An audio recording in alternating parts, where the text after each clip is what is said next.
All right, joining us now is the one and only Nicole Masters. Nicole, how are you? I'm very well, thanks, Matt. It's great to be here. Where are you located right now? I am in Shiprock, New Mexico. It's a little cloudy, a little windy, can't complain. It's plenty Wow. warm enough outside. How about yourself? Right now, I'm in Big Timber, Montana, and yeah, we've had these amazing, extreme heat and extreme cold, and it seems to be switching back to cold again. I was getting used to that nice weather. Yeah. No, I was up there in Bozeman and drove on through Billings here not too long ago, and we got that first wave of snow while I was driving through there, so that was a lot of fun to get a good taste of that. Yeah, good time to go back to New Mexico.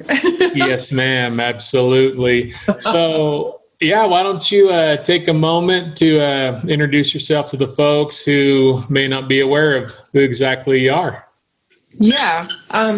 Just wait. Dog's found a squeaky toy. I'll take that off her.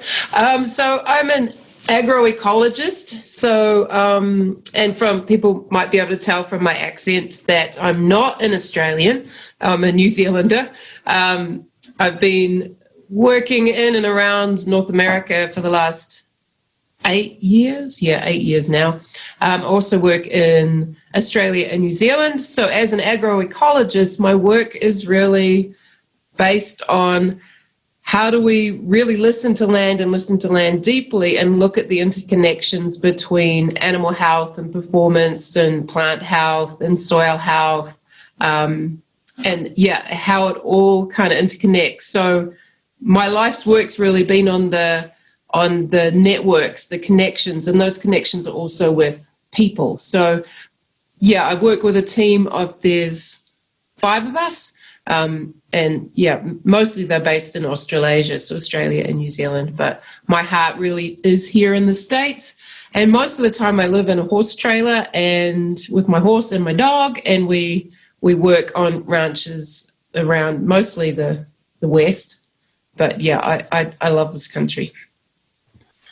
Great. Well, we're certainly happy to have you, here in the U.S., and I know you're doing some very important work. And before we move any further, why don't we actually throw it back quite a few years and just talk a little more about your upbringing and what really inspired your passion for what you do today. Yeah, okay. Right back. It's always tricky about which part of your story do you tell, but I think I've always been really fascinated about land. And my family, I actually grew up on Air Force bases, so we grew up sort of transient. I never lived anywhere longer than 2 years, and we lived throughout New Zealand. And then when I was 10 years old, we moved to Hong Kong, and that was a huge experience because we had been living, we had a small block, and I, had goats and pigs and a horse. And to go from that to Hong Kong was a huge shell shock experience. But for me, the big take home messages were how people can live in cities and live in pollution and live with smog, and that is not enough to kind of interrupt behaviors or get people thinking about their health or ecosystem health, that actually it requires an interruption. And so that's kind of been a lot of my driver, is the willingness to speak up and be part of an interruption in terms of we can't continue this business as usual. It doesn't really serve us or the planet. But yeah, I've always wanted to be a farmer or a rancher, and it wasn't until I was 25 that I actually managed to get onto the land. And my father basically left flying for Cathay Pacific and brought land, and I had been managing community gardens, and we took on this block together, and it's that whole green on green equals black and blue. That's a little bit of our early experience of managing landscapes. And we put in about 3,000 trees to reestablish wetlands. We planted an orchard, and we planted 700 avocado trees. And then my father got into a Galfie bull stud. So we were running cattle. And I was at the time a single parent and really struggled to find work in rural areas. And I certainly wasn't a happy stay-at-home mum.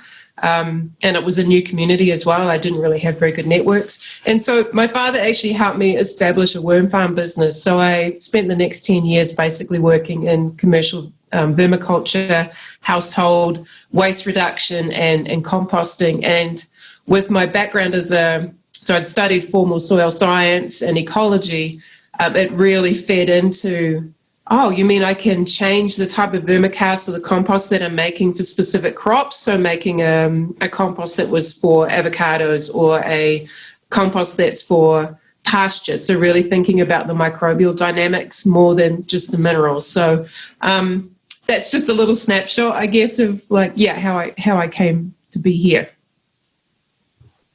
Awesome. Yeah, it's a really neat story that you have. And I know a lot of folks are certainly interested to hear much more about it. But I think without going too far or saying too much, what can the people expect to hear from you as a keynote speaker for the 2020 IAC Annual Conference? So I'm really excited. Like the request to come and speak has come at a really interesting time of my life where I think I'd kind of got really, I guess, big and confident, and I'd written a book, and this whole year for me has been the flip of that, like feeling really confident to feeling like you should just be quiet for a while. So I'm really coming at it this year in this listening space, and how it is that landscapes are speaking to us, and really looking at, what are weeds trying to tell us? What is disease about? What is animal health about? And how, really, when we're talking about regenerative agriculture, this is the moment for the tribes to actually lead the way, because more and more people are asking, how was it that Indigenous peoples could live with landscapes for thousands of years and not do what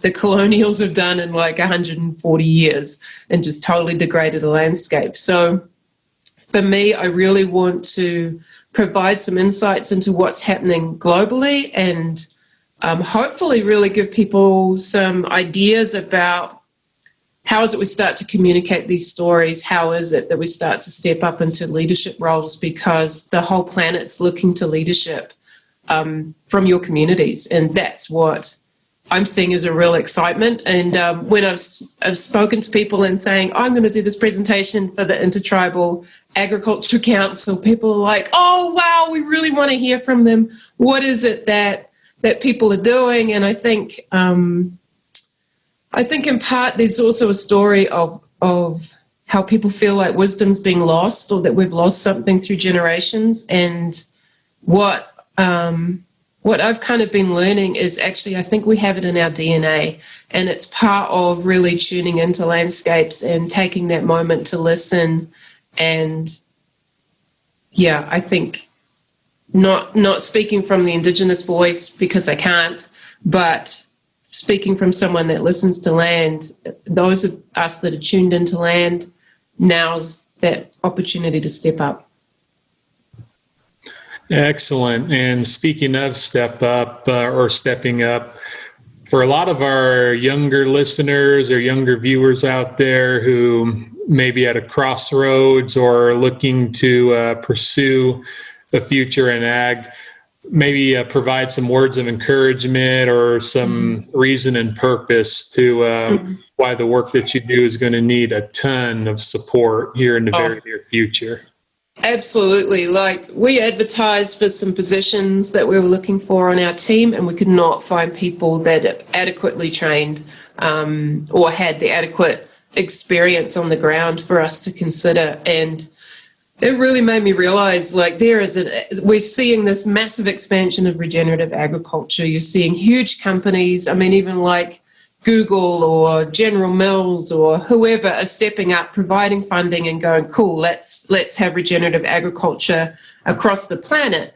And the people with the experience and the wisdom and the knowledge to lead that really aren't here. They're really, either they're lacking confidence or they're busy doing it. And there's certainly a lot of people who are in that doing space, but they don't necessarily have the coaching or the education space. And so We are putting together a Coach the Coaches school that will hopefully be released next year. And that's kind of my goal, is how do we get under and make sure that there are those people there to provide that pathway or leadership, or have the ability to get groups of people together, because I don't think that this comes from having the old model of an expert who's going to tell you what to do. It's very much a community-based, what works well in these areas. What are some of the tools that we could use? What are we observing? What's the climate? All of these different things really require local knowledge banks, really. So that's one of the big gaps that I see. And so I think for young people right now, this is an incredibly exciting time to be involved in agriculture. And even, some of the farmers and ranchers I work with that might be in their 60s, they feel like this has given them a whole renewed excitement about agriculture that they had lost, because there's no creativity really in that reductionist chemical model. Here's your calendar spray, this is what you put on for this insect, this is how you kill this weed. Oh, except it's not working, so you're going to need more and more of that, instead of asking those why questions and getting really creative about local solutions. So I think it's just not boring. This whole space is not boring. And I think, and it's also very profitable. So I think that whole story of ranching as a lifestyle and you're not going to make any money, we need to transform that conversation as well, and really look at how is it that working with land is incredibly profitable, if that's your goal, or is going to pass a legacy on to future generations and really create vibrancy